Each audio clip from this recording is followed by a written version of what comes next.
चारों तरफ कड़ाके की ठंड पड़ रही थी। हवा इतनी तेज चल रही थी कि झोपड़ी के टूटे दरवाजे बार बार हिल रहे थे। उस छोटी सी झोपड़ी में रामू, उसकी पत्नी गीता और उनकी 5 साल की बेटी रानी ठिठुर रहे थे। उनके पास सिर्फ एक पुरानी रजाई थी, जिससे तीनों किसी तरह अपने शरीर को ढकने की कोशिश कर रहे थे। रामू दिन भर मजदूरी करता था, पर आज उसे काम नहीं मिला। घर में चूल्हा ठंडा पड़ा था और बर्तन खाली थे। गीता ने अपनी बेटी को गोद में लेकर कहा, थोड़ा सब्र कर ले रानी, कल कुछ न कुछ जरूर मिलेगा। रानी मासूमियत से बोली, माँ, ठंड लग रही है, कुछ खाने को है क्या? गीता की आंखें भर आईं, पर उसने मुस्कुराने की कोशिश की। नहीं बेटी, आज नहीं, कल गरम रोटी मिलेगी। रामू चुपचाप उठकर बाहर गया। आसमान में बादल छाए थे और हवा में ठंड की सुइयां चुभ रही थीं। उसने चारों ओर नजर दौड़ाई कि शायद कहीं किसी के घर से बचा हुआ कुछ मिल जाए, लेकिन हर जगह सन्नाटा था। ठंड के डर से सब अपने घरों में बंद थे। वह वापस आया तो देखा गीता ने रानी को अपने सीने से लगाकर सुला दिया था। दोनों के होंठ नीले पड़ चुके थे, फिर भी गीता अपनी बेटी को गर्म रखने की कोशिश कर रही थी। रामू ने अपनी फटी शर्ट उतारी और उन्हें ओढ़ा दी। खुद ठंड से कांपते हुए बोला, हम सब एक साथ हैं, बस यही सबसे बड़ी गर्मी है। रात धीरे धीरे बीत गई। सुबह जब पहली किरण झोपड़ी के छेदों से अंदर आई तो तीनों अब भी एक दूसरे में सिमटे हुए थे। उनके चेहरों पर एक अजीब सी शांति थी, जैसे ठंड ने शरीर को जकड़ लिया हो। सुबह की ठंडी हवा के बावजूद उसने तय किया कि आज चाहे जो हो जाए, कुछ कमाकर ही लौटेगा। उसने अपनी फटी हुई चप्पलें पहनी, एक पुरानी टोपी सिर पर रखी और गीता से बोला, मैं जाता हूं, कुछ काम ढूंढता हूं। जब तक सांस है, कोशिश रुकनी नहीं चाहिए। गीता ने धीमे से सिर हिलाया। उसकी आंखों में नींद और थकान के साथ एक उम्मीद भी थी। उसने रानी के सिर पर हाथ फेरा, जो अब भी मां की गोद में सिमटी हुई थी। रानी धीरे से बोली, पापा रोटी लाएंगे ना आज? रामू मुस्कुराया, उसकी आंखों में चमक थी। हाँ बेटा, आज रोटी जरूर मिलेगी। रामू गांव के रास्ते निकल पड़ा। खेतों पर ओस की बूंदें जमी थीं और सूरज की हल्की किरणें उन पर पड़ते ही चमक उठीं। वह खेतों के मालिकों से काम मांगता गया, पर सबने कहा, आज नहीं, कल आना। फिर भी वह रुका नहीं। दोपहर तक चलते चलते उसके पैर दुखने लगे। पेट में गुड़गुड़ाहट थी, लेकिन हिम्मत अब भी बाकी थी। तभी सड़क किनारे उसने देखा, एक ट्रॉली वाला आदमी लकड़ियां ढो रहा था। रामू ने दौड़कर कहा, भाई, मैं मदद कर दूं? थोड़ा काम दे दो। वह आदमी बोला, अगर तू सच में करेगा तो आधी मजदूरी दूंगा। रामू ने हाँ कर दी। उसने ठंड में पसीना बहाया, लकड़ियां उठाईं, धूल में लिपट गया, लेकिन काम किया पूरे मन से। शाम तक जब उसने मजदूरी के बदले कुछ सिक्के लिए तो उसकी आंखें भर आईं। वह सीधे गांव की छोटी दुकान पर गया और 2 रोटियां, थोड़ा नमक और प्याज खरीदा। उसने सब एक कपड़े में बांधा और झोपड़ी की तरफ भागा। गीता बाहर खड़ी थी। उसकी आंखें बार बार रास्ते पर जा रही थीं। जैसे ही उसने रामू को आते देखा, चेहरे पर खुशी दौड़ गई। रानी भाग कर आई और बोली, पापा, रोटी मिली? रामू ने मुस्कुराते हुए कहा, हाँ बेटा, आज हमारे घर भी खुशबू आएगी। तीनों ने मिट्टी के चूल्हे पर आग जलाई, रोटियां सेंकीं, प्याज नमक के साथ खाया। वो खाना बहुत साधारण था, पर उनके चेहरों पर जो सुकून था वो किसी राजा के भोज से कम नहीं था। रात को जब तीनों फिर उसी पुरानी रजाई में सिमटे, गीता ने धीरे से कहा, देखो ना, ठंड अब कुछ कम लग रही है। रामू मुस्कुराया, क्योंकि आज हमारे पेट भरे हैं और दिल में उम्मीद जगी है। अगली सुबह जब सूरज निकला, उसकी सुनहरी किरणें रामू की झोपड़ी में घुस आईं। गीता ने देखा कि रानी मुस्कुराते हुए जागी थी। शायद बहुत दिनों बाद उसने इतनी चैन की नींद सोई थी। रानी ने माँ से कहा, माँ, आज फिर पापा काम पे जाएंगे ना? मैं भी चलूं क्या? गीता हंसी, नहीं बिटिया, तू यहीं रह। जब तेरे पापा वापस आएंगे तो हम मिलकर फिर रोटी खाएंगे। रामू आज पहले से ज्यादा जोश में था। उसने सोचा, अगर रोज मेहनत करूं तो कुछ दिन में थोड़ा बचा लूंगा, फिर शायद रानी के लिए एक गरम कंबल ले पाऊं। वो उसी ट्रॉली वाले आदमी के पास पहुंचा जिसने कल काम दिया था। आदमी ने कहा, अरे तू तो बहुत मेहनती निकला, चल आज से तू रोज मेरे साथ रहेगा।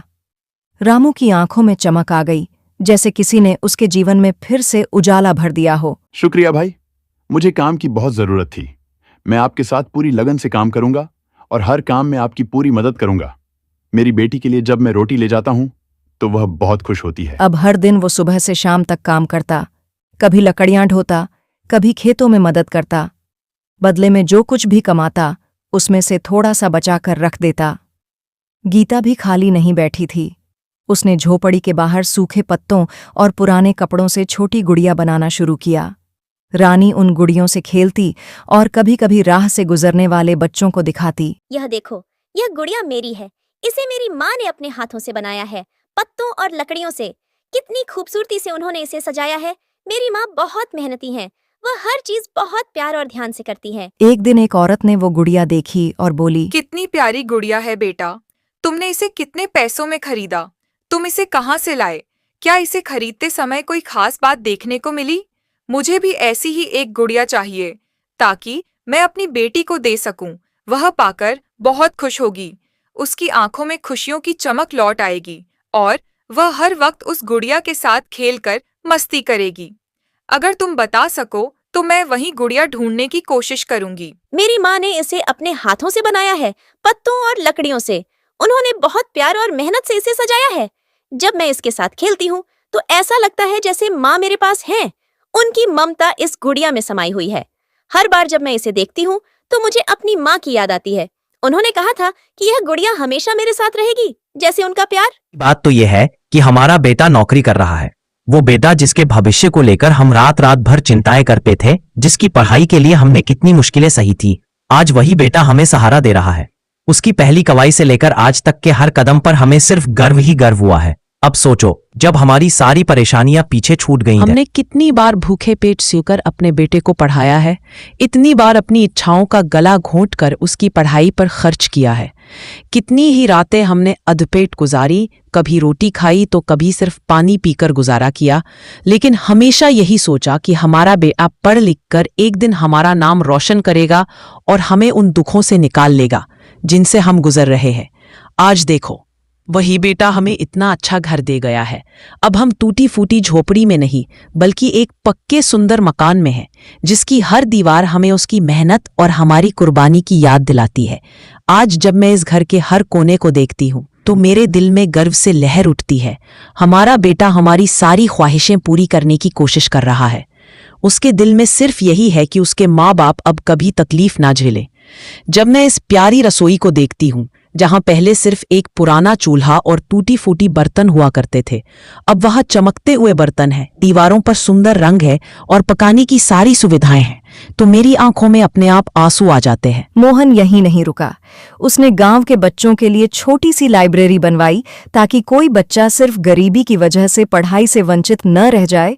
उसने अपने पिता से कहा, बाबा, अब आपको और काम करने की जरूरत नहीं है। आपने सारी जिंदगी हमारे लिए मेहनत की है, अपने पसीने की एक एक बूंद खेतों और मजदूरी में बहा दी ताकि हमारा पेट भर सके और मैं पढ़ लिख सकूं। आपने कभी अपनी थकान की परवाह नहीं की, कभी अपने आराम के बारे में नहीं सोचा, बस हमेशा हमारी जरूरतों को पूरा करने की कोशिश की। अब वो दिन आ गया है जब आपकी मेहनत का फल आपके सामने है। अब आप काम मत कीजिए बाबा, अब सारी जिम्मेदारी मेरी है। अब मैं काम करूंगा, मैं ही घर का खर्च उठाऊंगा और आपको सिर्फ आराम करना है। मैं नहीं चाहता कि आपकी बूढ़ी हड्डियां अब और बोझ उठाएं। मैं नहीं चाहता कि धूप में आपका बदन जले या ठंडी हवाओं में आप कांपे। अब आप बस चैन की नींद सोइए, सुबह उठकर आराम से बैठिए, चाय पीजिए और अपनी जिंदगी का आनंद लीजिए। बेटा, तेरे मुंह से ये बातें सुनकर मेरी सारी थकान जैसे पल भर में उतर गई। जिंदगी भर मैंने यही सपना देखा था कि तू पढ़ लिख कर बड़ा आदमी बने और मुझे बुरे हाथों से मजदूरी न करनी पड़े। आज वो सपना सच होते देख रहा हूं। तू कहता है कि अब मैं काम न करूं, आराम करूं। बेटा, तेरे इस प्यार भरे शब्दों ने ही मुझे सबसे बड़ा आराम दे दिया। जब तू छोटा था तो मैंने तुझे गोद में उठाकर खेतों में काम किया, तुझे भूखा न रहना पड़े, इसलिए मैं खुद अधपेट सोया। तेरी किताबों और कॉपियों के लिए मैंने अपने कपड़ों तक का त्याग किया। आज जब तू कहता है कि अब सब जिम्मेदारी तू उठाएगा, तो लगता है मेरी सारी मेहनत रंग लाई। बेटा, तू मेरा गर्व है। अब अगर मेरी आंखें बंद भी हो जाएं तो मुझे कोई गम नहीं होगा, क्योंकि तू वो कर रहा है जो मैंने हमेशा चाहा था। अब उनका जीवन बदल चुका था। जिस घर में कभी सिर्फ अंधेरा और भूख थी, अब वहां रोशनी और हंसी थी। शाम को तीनों साथ बैठकर खाना खाते, बातें करते और हंसते। सीता कहती, आज हमारे पास सब कुछ है, जो भी है वो सिर्फ और सिर्फ हमारी बेटी की मेहनत और हमारे बेटे की लगन की वजह से है। हमने कितनी मुश्किलें देखी, कितनी बार भूखे पेट सोए, कितनी बार टूटी फूटी छत के नीचे सर्दी बरसात झेली, लेकिन आज देखो हमारी जिंदगी कितनी बदल गई है। हमारी बेटी ने हमेशा हमारे साथ हर कदम पर खड़ी होकर हमारी हिम्मत बढ़ाई, अपने छोटे छोटे सपनों का त्याग किया और सिर्फ यही चाहा कि हमारा परिवार खुश रहे। और हमारा बेटा, उसने पढ़ाई की, संघर्ष किया, नौकरी पाई और आज अपने हाथों से हमारे लिए ये पक्का घर बनाया। ये घर सिर्फ ईंट और पत्थर का नहीं है, बल्कि इसमें हमारी मेहनत, हमारी कुर्बानियां और हमारे बच्चों का प्यार बसा हुआ है। हर दीवार हमें याद दिलाती है कि हमारा बेटा और बेटी हमसे कितना गहरा लगाव रखते हैं। मुझे पूरा यकीन है कि हमारा बेटा हमसे बहुत प्यार करता है। उसके दिल में सिर्फ यही है कि उसके माँ बाप को कभी किसी चीज की कमी ना हो, वो चाहे कितना भी बड़ा हो जाए, लेकिन उसके लिए हम हमेशा सबसे करीब। नहीं अम्मा, ऐसा मत कहो कि यह सब मेरी मेहनत से हुआ है। अगर मैं आज यहाँ तक पहुंचा हूं तो उसकी असली वजह आप और बाबा हो। आपने मुझे बचपन से पढ़ने का हौसला दिया, हर मुश्किल में मेरा साथ दिया। आपने अपने सपनों का त्याग कर दिया ताकि मेरे सपने पूरे हो सकें। और बाबा, उन्होंने तो अपनी सारी जिंदगी खपा दी मुझे पढ़ाने में। धूप में तपते रहे, बरसात में भीगते रहे, सर्दियों में ठिठुरते रहे, लेकिन कभी हार नहीं मानी। खेतों में काम किया, मजदूरी की, कितनी ही बार भूखे रहे, लेकिन मुझे कभी कमी महसूस नहीं होने दी। उनकी मेहनत और त्याग के बिना मैं कभी स्कूल तक भी न पहुंच पाता। कॉलेज और नौकरी तो बहुत दूर की बात है। अम्मा, आपने मुझे हमेशा हिम्मत दी, बाबा ने मुझे रास्ता दिखाया और आप दोनों ने मिलकर वो किया जो कोई और नहीं कर सकता। अगर मैं पढ़ाई में अच्छा निकला, अगर मुझे नौकरी मिली, अगर मैं आज आपको ये घर दे पाया हूं, तो ये सब आपकी कुर्बानी और बाबा की मेहनत की वजह से है। मैं तो बस आपका बेटा हूं, लेकिन असली हीरो आप दोनों हैं। ये सुनकर रामू और सीता की आंखें भर आईं। वे अपने बेटे को गले लगाते हुए सोचने लगे कि कैसे कभी उनके पास 2 वक्त का खाना भी नहीं था और आज उनका बेटा गांव का सबसे पढ़ा लिखा लड़का बन गया है। लेकिन मोहन के सपने यहीं खत्म नहीं हुए थे। वह चाहता था कि गांव के किसी और बच्चे को भूखा पेट न सोना पड़े और कोई भी बच्चा सिर्फ गरीबी की वजह से पढ़ाई से दूर न हो। उसने अपनी नौकरी से मिलने वाले पैसों से गांव के स्कूल में अच्छे डेस्क, किताबें और ब्लैकबोर्ड दिलवाए। उसने गांव के बच्चों के लिए शाम को पढ़ाई की एक छोटी क्लास शुरू की, जहां वह खुद आकर बच्चों को पढ़ाता। सुना बच्चों, हमेशा अच्छे से पढ़ाई करो, क्योंकि पढ़ाई ही तुम्हें ऊंचाइयों तक ले जाएगी। तुम्हें अपने माँ बाप का नाम रोशन करना है, ताकि जब लोग तुम्हें देखें तो गर्व से कहें कि ये फलां का बेटा या बेटी है। पढ़ाई करने से हमें सिर्फ किताबों का ज्ञान नहीं मिलता, बल्कि दुनिया को समझने का सलीका, सही गलत की पहचान और आगे बढ़ने का हौसला भी मिलता है। आज तुम सबको मैं पढ़ा रहा हूं, लेकिन याद रखना, अगर मैंने बचपन में पढ़ाई नहीं की होती तो शायद मैं तुम्हें यह सब न सिखा पाता। पढ़ाई ही वो नींव है जिस पर जिंदगी की इमारत खड़ी होती है। बच्चों, आज अगर मैं अपने माँ बाप को एक अच्छे घर में रख पाया, अगर मैं उन्हें वो सुकून और आराम दे पाया जिसके वो हकदार थे, तो उसकी वजह सिर्फ यही है कि मैंने पढ़ाई की थी। मैंने मेहनत की और पढ़ाई से मिली सीख ने ही मुझे वो रास्ता दिखाया जिस पर चलकर मैं अपनी मंजिल तक पहुंचा। सोचो, अगर मैंने पढ़ाई छोड़ दी होती तो शायद मैं भी खेतों में मजदूरी कर रहा होता या दिन रात छोटी मोटी नौकरी में खप रहा होता, लेकिन ना तो अपने सपने पूरे कर पाता और ना ही अपने माँ बाप के सपनों को सच कर पाता। इसीलिए मैं चाहता हूं कि तुम सब मेहनत से पढ़ाई करो, कभी पढ़ाई को बोझ मत समझना। ये वही चीज है जो तुम्हें अंधेरे से निकालकर उजाले में लाती है। ये वही साधन है जो गरीब को अमीर बना देता है, अनजान को समझदार बना देता है और कमजोर को मजबूत बना देता है। अगर तुम आज से मेहनत करोगे तो कल तुम्हें अपने माँ बाप की आंखों में वो चमक नजर आएगी जो मेरे माँ बाप की आंखों में आज है, और उससे बड़ी दौलत और खुशी इस दुनिया में कोई नहीं है। धीरे धीरे गांव के लोग जो पहले उसका मजाक उड़ाते थे, अब उसे आदर्श मानने लगे। मोहन, मुझे माफ कर दो, मैं तुम्हारे साथ पहले गलत था। मैं पहले तुम पर और तुम्हारी पढ़ाई पर मजाक उड़ाता था, कहा करता था कि पढ़ लिख कर कुछ नहीं मिलता। पर आज जो मैंने अपनी आंखों से देखा है, उसने मेरी समझ ही बदल दी है।